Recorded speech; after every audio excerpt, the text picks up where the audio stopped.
Welcome back again to my YouTube channel. Tatapon ngayon si Marvin ng basura. Tatapon siya ngayon ng nabubulok namin. Ayan. Tatapon siya sa labas. Ako, nagluluto ako ng breakfast namin kasi papasok na si Marvin tapos mamaya na yung uwi niya. Hindi na niya ako maabutan. Ayan. Egg and longganisa. Kain na tayo, guys. Di konti mo yung tubig sa sinaing nga? Konti tubig? Hapon. Okay, okay. Kain muna tayo, guys. Relax lang. Ay, mga talaga? Hindi. Hindi na? Bakit? Aalis na si Marvin, guys. Uy, dalaan mo. Baka maiwan kang bus. Pag naiwan ka, mag-Elsmer ka. Ha? Maglalakad ka sa Elsmer kapag naiwan ka. Hindi ako papaiwan. Uy, nasaan na? Kung na maglock ng pinto. Bye! Okay, malamig guys. Mahangin. Tuloy ko na yung kain. After kong kumain guys, maglilinis ako ng kusina siya washroom. May nakita akong isang post sa group ng mga Pinoy dito sa Canada, sa Toronto. Sabi hindi daw pala masayang may snow, lalo na sa mga commute. Mga nagko-commute daw. So, dami nag-comment, oo daw. Tapos, dami mga nagko-comment about sa may car, yung walang car. Yung iba, sinasabi na tagal na daw nila dito sa Canada, hindi pa daw sila kumukuha ng car kasi nga mahal. Mahal nga. Gawa nga daw ng may maintenance, mayroong insurance, ganyan. Bale, iba, mga ilang taon na daw, ganyan.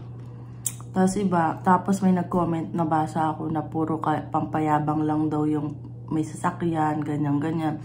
Tapos hataw-hataw daw sa pagtatrabaho para mabayaran lahat ng mga panggastos sa sasakyan. Tapos may nag-comment na sabi, hindi naman po sa pampayabang yung sasakyan. Need din po kasi talaga, lalo na kapag malayo yung trabaho, lalo na kung may anak ka kasi kawawa yung mga bata. Totoo, kawawa naman kasi talaga yung mga bata din kapag snow, kapag winter. Super lamig, lalo na ang mga baby. Alam nyo ba, awang-awa nga ako dun sa mga yung mga baby na nasakay sa bus. Tapos super siksikan talaga. Tapos ang lamig-lamig. Sabi ko, kawawa naman yung mga bata. Yung iba mga baby pa talaga.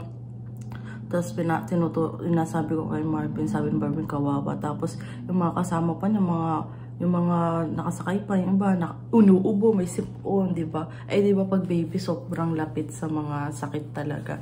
Tapos sabi ko kay Marvin, sabi ko sa kanya, pag nagka-baby tayo, dapat may sasakyan tayo, makapag-provide tayo para sa sasakyan. Kasi kawawa naman yung anak natin, sabi kong gano'n. B.O. daw.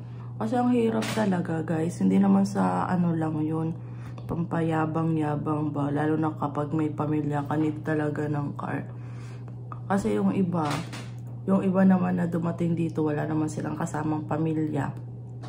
Kaya di nila need ng sasakyan. Tapos yung iba, yun nga, wala pa silang mga anak, kaya hindi naman sila kumukuha ng sasakyan. Baka ma-realize lang din nila yung kapag nagkaroon na sila ng mga anak ba, na kawawa yung mga bata. Naawa ko dun sa iba pang mga bata maliliit. Tapos alam nyo, nung namasyal kami ni Marvin, umulan ng sobrang lakas. As in, ulan talaga. Tapos yung mga nanay, tinutulak yung ng anak nila. As in, ang lakas ng ulan talaga. Sabi ko, kawawa yung mga tatlong nanay yun na tig-iisang tinutulak ng mga anak. Tapos may mga anak pa silang kasama na nagtatakbuhan din ng umuulan. Hindi naman sila pwedeng sumiksik dun sa yung silungan ng bus ba. Kasi ang dami ding nakasilong din. Late na rin sila dumating, matagal na yung mga syempre may mga iba na hindi yan magbibigay kasi syempre mababasa din sila. Wala, dun sila sa may tabi, ang lakas ng ulan, nag-iintay ng bus. Kami ni Marvin, nandun kami sa tabi, nakasilong kami dun sa parang building, tapat lang nung bus stop. Kasi sabi ko, wala na kami sisilungan dun, puno na yung mga nandun. Kaya sabi ko, kawawa naman yung mga bata, liliit pa. Ay syempre mga bata parang wala lang sa kanila. Nag-e-enjoy pa kayo mga bata kasi umuulan eh. Ang lamig-lamig pa. Ako nga sumutulong na yung sipon ko nun. Sa sobrang lamig talaga. Ayun. Sa dami nagko-comment na sa una lang daw pala masaya yung yung snow daw. Ay ang na-experience pa nila kahapon yung snow na may tubig. Kaya parang nababasa nga daw. Tapos may iba nag-comment na pag na-experience mo yung talagang snow na walang kasamang tubig, mas may enjoy mo ng kaunti yung pag-commute mo na habang nag-iintay daw ng bus, naglalaro-laro daw ng snow. Sabing gano'n. Ayun. Kasi syempre ang dami na uli mga bagong dating. E din ang dami na pag-comment. Mga first time nila ng snow. Super lamig na ko.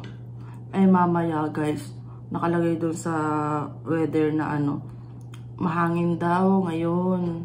Eh, ang lamig pa naman. Kapag umuulan kasi, sabi sila nga sa atin Noel, pag umuulan daw kasi, tapos umulan ngayon, kinabukasan mahangin. Sobrang hangin, ang lamig. Kaya si Marvin dapat hindi siya magdodoble. Kasi sabi niya, mag-winter lang sana ako kaso mahangin daw, kaya ayun. Tapusin ko na yung pagkain ko guys para makagawa na tayo ng mga iba kong gagawin dito, sa kusina, sa washroom, tapos sa kwarto namin maglilinis din ako. Once a week na linis. Hi guys, di na ako nakapag-update sa inyo kanina pagkatapos kong maglinis-linis kasi diretso na ako sa maligo, tapos asikaso na din. Excuse me. Kasi ang agap dadating yung bus. Dating ng bus 20 minutes advance dun sa mga dating dumadating. Kaya sabi ko, lalabas ako ng maagap. Kailangan ko lumabas ng maagap. Kasi minsan masyadong maagap naman dadating. Bali may 14 minutes pa. 14 minutes pa bago dumating yung bus. Pero lumabas na talaga ako kasi baka mamay mabago na naman. Tulad kanina kay Marvin. Parang 20 minutes pa biglang naging 14 minutes na lang dadating na yung bus. Kaya ako namang maglakad dun sa malayo kasi ang lamig. Mahangin guys. Tapos ito niya, cloudy.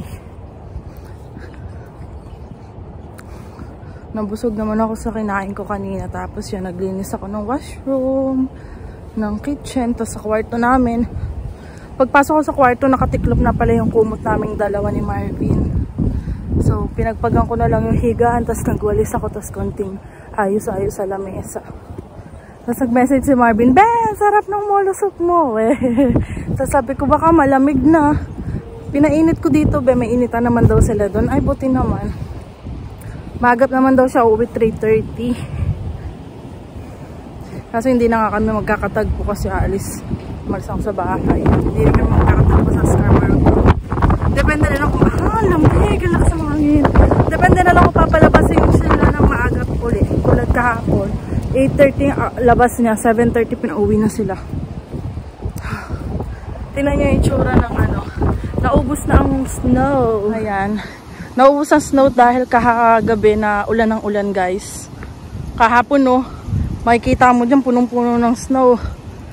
Dumi ng kalsada. Ngayon wala na uli. Ay.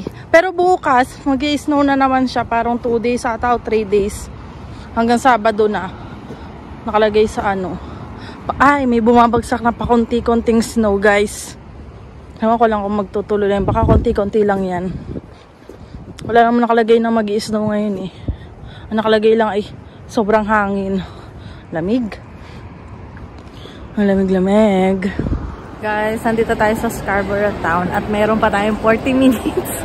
40 minutes bago tayo dumating yung bus ko. Tingin kaya ako lipstick dito sa Korean, Dito muna ako. Guys, bababa na ako dahil padating na yung bus ko. Nagagala-gala lang naman ako. Ang dami kasing sale ngayon pati sa Guys, meron palang mild beef dito sa may labas ng sa may pagtatap.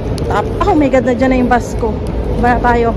Parang ang tagal na nito dun Flat na. Kasi ganito talaga kulay niya, parang maputla. Pero masarap siya. Dito na tayo guys. Lamig. Lamig naman. Dahil walang tao dito sa harap, kaya sa likod tayo dadaan, guys. Cute ng lipstick ko. Nag-proud pa na. Lamig, oh my god, ang lamig naman ng hangin. Mamaya na lang ulit, guys. Doon ako mapagpuntuhan sa loob. Oh, lamig. Guys, biglang 7 minutes yung bus ko, kaya nagmadali akong lumabas. Kasi baka namaya dumaan na naman yung bus, hindi pa nakalagay doon sa ano. Bigla-bigla na naman sumusulpot. Lalabas na muna tayo, guys. Papagupit pala ako sa Friday. Baka Friday kami dalawa ni Marvin. Papagupit kami kasi ngayon buhok ko super haba na. Kailangan ng gupitan talaga kasi ito yung rebonded. Hindi na, konti-konti lang naman papagupit ko. Or pahabain ko muna ng sobrang kahit hanggang dito. Sana naman natural, no? Kasi sayang yung paggupit ang mahal eh. Siguro pahabain ko pa siya ng bonggang-bongga. Oh, ayan guys. Ubus na talaga. Wala lang snow. Ubus na. Malinis na uli ang kalsada. Kaso super lamig. Lamig-lamig naman. Ayan, madilim dito sa park na to. Guys, andito na tayo sa bahay. Tapos, ayun, may magandang good news para sa aking ka-work. Yung isa na ka-work ko, bali dalawa na lang kasi kaming hindi regular. Pero siya nauna sa akin, lambuan na din siya eh. Ano na siya? Oh my. Regular na siya. Tuwan-tuwa nga siya kanina nung shinare niya. Kasi yun nga, regular na siya. Bali ako na lang. Nag-iisa na lang ako na hindi regular sa trabaho namin. Tapos inaano nila ako, sabi nila sa akin magiging regular din daw ako. Tapos sabi nga, tapos parang napatigil ako nung sabi nila. Kasi sabi nila, tinatanong din daw kasi silang lahat daw tinatanong-tanong kung okay daw yung trabaho, neto, yun. Nakadepende rin daw sa mga katrabaho kung anong isasagot. Mga feedback daw ba. Tapos ako naman, sa akin, sabi ko, kahit sabi, kasi parang syempre nahiya ako. Sabi ayaw mo ba dito? Sabi ko, gusto ko dito. Tapos sabi nila, ano pa nga, pero mas maganda sa'yo, bata ka pa, mag-aaral ka. Sabi sa akin ganun. Sabi, dito, ka lang muna, mag-ipon-ipon ka lang muna habang hindi ka pa nakapag-aaral. Sabi nila sa akin. Sabi ko, kasi ang babait talaga ng mga katrabaho ko, guys. Super babait nila. Walang pagbabago mula nung nag-start ako hanggang ngayon. Super bait nila sa akin. Tapos kanina mayroon, nagulat ako sa locker ko kasi hindi ko nilalaki yung locker ko kasi wala namang mawawala. Dahil bit-bit ko naman yung wallet ko. Tapos yung phone ko. Ang laman lang ng bag ko ay tubig, tapos yung pagkain ko. Nagulat ako, mayroong pagkain sa ibabaw. Nagulat, kanino kaya to galing? Tapos yun, nilagyan pala ako ni ate ng ng pagkain, bigay sa akin. Tapos biglang nag-message na nilagay daw sa locker ko. Gulat ako. So ito, sinend ko kay Marvin. So, ayun guys. Natutuwa lang ako dun sa ka-work ko kasi nung that time last year nung sinabi nga sa amin na magle-lay off, sobrang lungkot niya. Tapos sabi mga kasama ko para daw umiiyak kasi malilay off siya. May edad na rin siya. Tapos ayun, kaya nga nag-pray talaga ako na sana maging okay. Kahit ako na lang basta sila madiretso pa rin yung duty nila. Naawa kasi ako. Tapos ngayon regular na siya, nakakatuwa naman. Ang happy niya talaga kanina, nakangiti-ngiti talaga siya na yun. Kino-congrats na nga. Kaya, nila, huwag mag-alala, magiging ka din. Sabi ko, okay lang sa akin, basta magdire-diretso lang yung trabaho. Kung may work lang talaga ako ngayon. Ayun na guys, magpapaalam na ako. Bibit-bitin ko yung bag ko, saka yung jacket ko sa loob ng kwarto. At mahimbing natulog ni Marvin dahil may pasok pa siya sa trabaho tomorrow. At hindi tayo pwede mag-ingay, baka magising. Kawawa naman. Maaga pa naman siya. So, don't forget to like and subscribe sa YouTube channel ko, guys. Bye!